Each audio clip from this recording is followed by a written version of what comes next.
C'est Israël qui attaque, c'est Israël qui a l'arme nucléaire et qui ne reconnaît pas le traité de prolifération nucléaire, qui attaque un pays qui est en négociation et qui est contrôlé par l'AIEA. Israël, on la laisse avoir l'arme nucléaire, d'être en dehors des traités internationaux et on considère qu'elle est attaquée là aujourd'hui. Ce que je veux juste dire, c'est que on comparait quand même Israël à la République islamique d'Iran. Ah bon? Pourquoi? Non. Alors là, moi je vois pas. On peut discuter de la conduite de la guerre à Gaza, de la dérive populiste du gouvernement israélien, ce que vous voulez. Oui. Très bien. Voilà, l'extrême droite. Écoutez, si Israël défend l'Occident dans le monde, au Proche et Moyen-Orient, excusez-moi, c'est un très mauvais défenseur des dites valeurs occidentales. L'Occident peut apporter des choses intéressantes au monde, mais elle ne peut pas le faire dans ces conditions. En soutien d'un génocidaire, c'est un consensus international sur quoi? Sur le fait que l'Iran doté de l'arme nucléaire... Il ne l'a pas.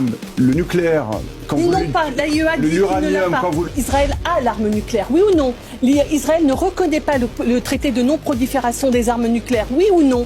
Israël se met en dehors des traités internationaux sur le nucléaire, oui ou non?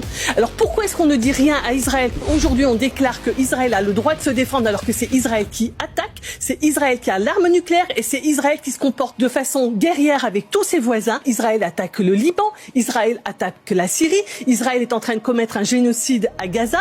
Je veux dire, le problème palestinien n'est pas le 7 octobre, il est antérieur au 7 octobre, et depuis le 7 octobre, ça ne donne pas le droit à Israël de se comporter comme elle se comporte, avec tous ses voisins et avec les Palestiniens. Ils sont en train de commettre un génocide, on ne va pas l'accepter. On ne peut pas l'accepter. Je ne vais pas accepter de devenir quelqu'un qui soutient un régime génocidaire. On ne peut pas accepter que Israël conduise la guerre partout autour d'elle.